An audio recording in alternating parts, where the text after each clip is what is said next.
ছয় ধরনের জমি খাস খতিয়ানভুক্ত হচ্ছে চলমান ভূমি জরিপে। কোনো ভূমি মালিককে ছাড় দেওয়া হবে না এবং এই বিষয়ে ভূমি জরিপ অধিদপ্তর এবং এসিল্যান্ডকে কার্যকারী ব্যবস্থা গ্রহণের জন্য চিঠি প্রদান করা হয়েছে। সুপ্রিয় ভিউয়ার্স, কোন ছয় ধরনের জমি খাস খতিয়ানভুক্ত হবে এবং এই জমিগুলো খাস খতিয়ানভুক্ত করা থেকে বাঁচানোর কোনো উপায় রয়েছে কিনা কিংবা ভূমি মালিকদের করণীয় কি, আজকের এই ভিডিওটিতে সেই সকল বিষয় নিয়ে বিস্তারিত আলোচনা করব। ভিডিওটি দেখার পর যদি ভালো লাগে, আরো কোনো ভিডিও দেখার আগ্রহ জন্মায়, তাহলে আমাদের চ্যানেলটি সাবস্ক্রাইব করে রাখতে পারেন। আর পরবর্তীতে কোনো ভিডিওর নোটিফিকেশন পেতে সাবস্ক্রাইব বাটনের পাশের বেল আইকনটি চেপে দিয়ে রাখবেন। আসসালামু আলাইকুম সুপ্রিয় ভিউয়ার্স, আপনারা হয়তো ভিডিওর থাম্বনেল কিংবা প্রথমেই যে বিষয়টি নিয়ে হোঁচট খেয়েছেন সেটি হলো ছয় ধরনের জমি কেন সরকার খাস করে নিচ্ছে। দেখুন, আমরা যে সকল সম্পত্তি ব্যক্তি মালিকানায় রয়েছি কিংবা ভোগ দখল করছি সেই সকল জমিও কিন্তু খাস খতিয়ানভুক্ত হতে পারে।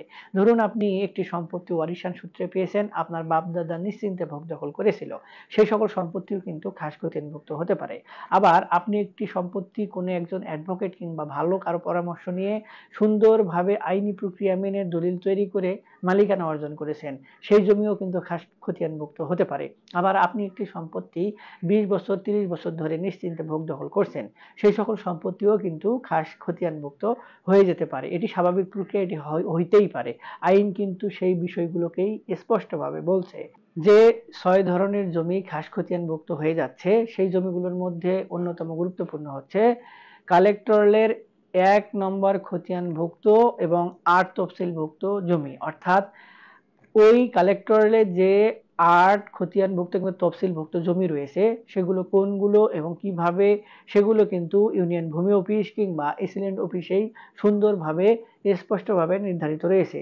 তো এই ধরনের জমি যেগুলো রয়েছে, যে জমিগুলো মানুষজন ভোগ দখল করছে, তারা মনে করছে তাদের ব্যক্তিগত জমি, সেই জমিগুলো কিন্তু এই ভূমি জরিপে কোনোভাবেই আর নিজের কিংবা ব্যক্তি মালিকানাধীন করে খতিয়ানভুক্ত করে দেওয়া হবে না, সেগুলো খাস খতিয়ানভুক্ত করে দেওয়া হবে। তো এই ধরনের যদি কোনো বিষয় নিয়ে জানার আগ্রহ থাকে তাহলে অবশ্যই আপনারা একজন ভালো আইনজীবীর পরামর্শ নেবেন, কারণ বিষয়টি অনেক সেন্সিটিভ এবং বিষয়গুলো অনেক গুরুত্বপূর্ণ। এই ছোট ভিডিওটিতে সেই সকল বিষয় নিয়ে আলোচনা করা সম্ভব না। এরপরে আসে পহেস্তি জমি, অর্থাৎ যদি কোনো ব্যক্তির জমি নদীর পাড়ে অর্থাৎ নদীর তীরবর্তী স্থানে থাকে এবং তিনি যদি তার মালিকানায় থাকা সেই সকল সম্পত্তি নিশ্চিন্তে ভোগ দখল করেন, ফসল চাষবাস করেন, বসত ভিটা থাকে, ব্যবসা প্রতিষ্ঠান থাকে, তো এই জমিগুলো যখনই কোনো একটি প্রাকৃতিক দুর্যোগ কিংবা নদী গর্ভে বিলীন হয়ে যায় কোনো কারণে, তাহলে নদী গর্ভে বিলীন হওয়ার সঙ্গে সঙ্গে সেগুলো কিন্তু সরকারি সম্পত্তি হিসেবে নির্ধারিত হয়।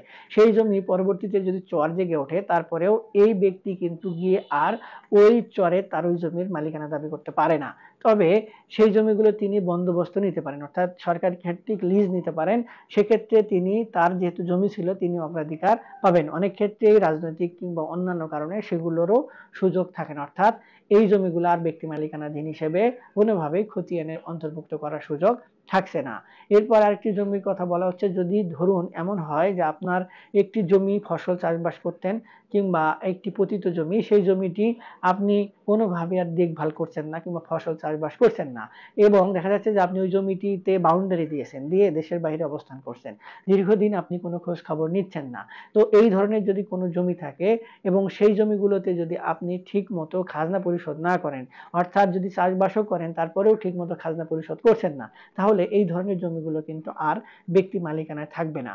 ধরুন ওই জমিটি রাস্তার ধারে কিংবা কোনো একটি স্থানে অবস্থিত, সেই জমিটি সম্পর্কে এসিল্যান্ডকে কেউ একটি নির্দেশ কিংবা একটি তথ্য প্রদান করলো, তাহলে এসিল্যান্ড কিন্তু চাইলে সেই জমিটিতে সাইনবোর্ড লাগাই দিতে পারে যে এই সম্পত্তি এখন থেকে সরকারের, সরকার খতিয়ানভুক্ত হয়ে যাচ্ছে, কিংবা ঠিক মতো খাজনা পরিশোধ করছেন না, এই বিষয়টি কিন্তু সরকার যদি জানতে পারে তাহলে কিন্তু আপনার ওই সকল সম্পত্তি আর কোনোভাবে আপনার মালিকানায় থাকবে না। এসিল্যান্ড ইচ্ছা করলেই সেই জমিগুলো খাস খতিয়ানভুক্ত করে দিতে পারবে। তবে আপনি সেই জমি উদ্ধার করতে, অর্থাৎ সরকারের খাস খতিয়ানভুক্ত থেকে বাঁচাতে আবার আপনার কাছে নিয়ে আসতে মামলা করতে পারবেন, তবে খুব সহজে সেই বিষয়গুলো আপনার সমাধানে আসবে না। এরপরে যদি সরকার নির্ধারিত জমির বাহিরে কোনোভাবে আপনার জমির মালিকানায় থাকে, এভাবে স্পষ্টভাবে বলা হচ্ছে যে যদি কোনো ব্যক্তির যে বর্তমানে ফসলি জমি 60 বিঘার অতিরিক্ত রাখা যাবে না, এই 60 বিঘার অতিরিক্ত জমি যদি কোনো ব্যক্তির মালিকানায় থাকে, তাহলে সেই জমিগুলো কিন্তু তারা আর মালিকানায় রাখতে পারবে না, সেগুলো খাস খতিয়ান মুক্ত করে দেওয়া হবে।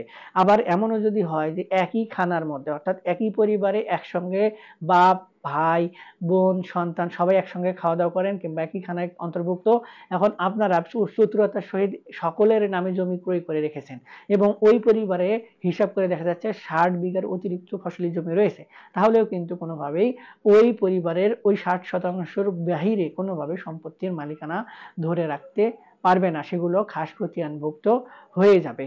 এরপরে আরো একটি সম্পত্তির কথা বলা হচ্ছে, যদি কোনো কারণে সরকার নির্ধারিত নিয়ম কানুনের বাইরে গিয়ে আপনি সম্পত্তি ভোগ দখল করার চেষ্টা করেন। আমরা অনেক সময় বিষয়গুলো সম্পর্কে অবহিত হই না। দেখুন, অনেকে আমরা খতিয়ান ঠিক মতো সংশোধন করি না, আবার অনেক ক্ষেত্রেই আমরা ওয়ারিশের সম্পত্তি ঠিক মতো ভাগ বন্টন না করে ইচ্ছা মতো ভোগ দখল করি। আবার অনেক ক্ষেত্রেই দেখা যায় যে একজন ওয়ারিশ দেশের বাইরে রয়েছে, তার সম্পত্তিগুলো আমরা ভোগ দখল করছি, তাকে আমরা ওয়ারিশাত বন্টন দলিলে রাখছি না, আমরা কোনোভাবে তাকে সম্পত্তি দিচ্ছি না কিংবা তারও আগ্রহ নেই সেই সকল সম্পত্তি সম্পর্কে। তাহলে এই ধরনের যে সম্পত্তি রয়েছে, যে আপনার যেটুকু অংশ আপনি সেটুকু অংশই পাবেন, আর বাকি যেটুকু অংশ আরেকজন ব্যক্তি পাওয়ার কথা, সেই ব্যক্তিকে অবশ্যই আপনাকে আগে তার মালিকানায় দিতে হবে, তিনি খতিয়ান সংশোধন করবেন তার নামে, তারপর আপনার কাছে তিনি যদি সম্পত্তি বিক্রয় করেন কিংবা দান করে দেন, সেক্ষেত্রে আপনি ভোগ দখল করতে পারবেন। এই নিয়মের বাইরে গিয়ে যদি আপনি মায়ের সম্পত্তি কিংবা পিতার সম্পত্তি তাকে কিংবা ভাইয়ের সম্পত্তি, বোনের সম্পত্তি তাকে না দিয়ে আপনি সরাসরি ডাইরেক্ট ভোগ দখল করেন এবং আপনার নামে খতিয়ান মুক্ত করে ফেলেন, তাহলে আপনার যে লিঙ্ক আপ এটি কিন্তু ব্রেক হয়ে গেল। তো এই ধরনের কাহিনীর কারণেই কিন্তু আপনার ওই যে সম্পত্তিগুলো ভোগ দখল করছেন, এগুলো কোনোভাবে আর ভোগ দখল করে রাখতে পারবেন না, সেগুলো কিন্তু খাস খতিয়ান মুক্ত হয়ে যাবে।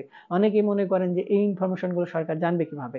দেখুন, ভূমি জরিপ চলাকালে কিন্তু এই বিষয়গুলো খুঁটিনাটি সুন্দরভাবে এখন দেখা হচ্ছে। তাছাড়া আপনার পাড়া প্রতিবেশী কিংবা আপনার শত্রু জেনে এই ইনফরমেশনগুলো দেওয়ার জন্য সেটিও কিন্তু আপনি নিশ্চিত হতে পারবেন না। তাই এই বিষয়গুলো আপনাকে অবশ্যই মাথায় রাখতে হবে।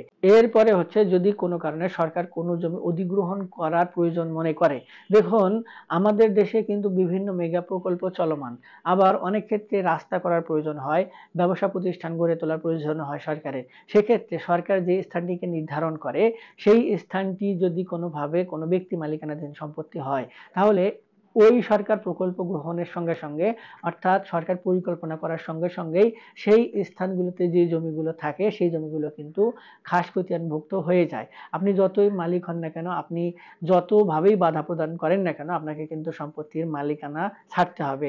আমরা বিভিন্ন সময় দেখি বিভিন্ন জায়গায় যে সম্পত্তি একজনের ব্যক্তি মালিকানাধীন, সেই সম্পত্তির উপর দিয়ে রাস্তা যাচ্ছে, সরকার কোনোভাবে নিতে পারছে না। তো এই বিষয়গুলোকে যেহেতু একটু গুরুত্ব সহকারে দেখা হচ্ছে, তাই সরকার কিন্তু আইন সেইভাবে তৈরি করেছে যে এইভাবে আর কোনো পদ্ধতিতে জোর জবরদখল করে সরকারি প্রকল্প কিন্তু প্রজেক্টে বাধা প্রদান করার সুযোগ থাকবে না। এই ধরনের যে সম্পত্তিগুলো রয়েছে সেই সম্পত্তিগুলো কিন্তু খাস খতিয়ানভুক্ত হয়ে যাবে।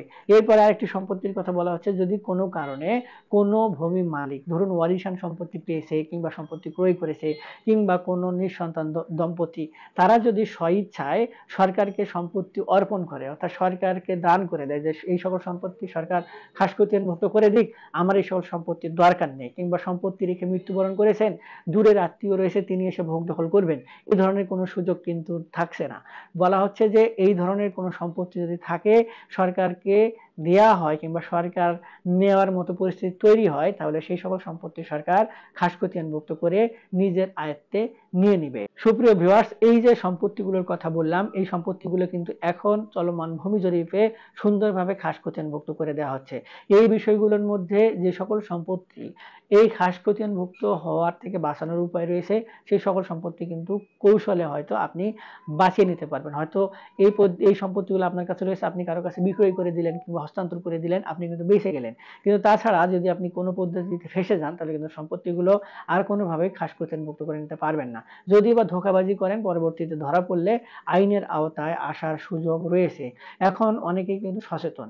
তো এই বিষয়গুলো নিয়ে যদি আপনারা কোনো ধরনের কনসালটেন্সি নিতে চান, কোনো ধরনের সহযোগিতা নিতে চান, তাহলে আমাদের ভিডিওর নিচে কমেন্ট বক্স রয়েছে, সেখানে কমেন্টস করবেন, আমরা আপনাদের সহযোগিতা করার চেষ্টা করব। আজকে এ পর্যন্তই, দেখা হবে সামনে নতুন কোনো ভিডিওতে। ততদিন পর্যন্ত ভালো থাকবেন, ধন্যবাদ।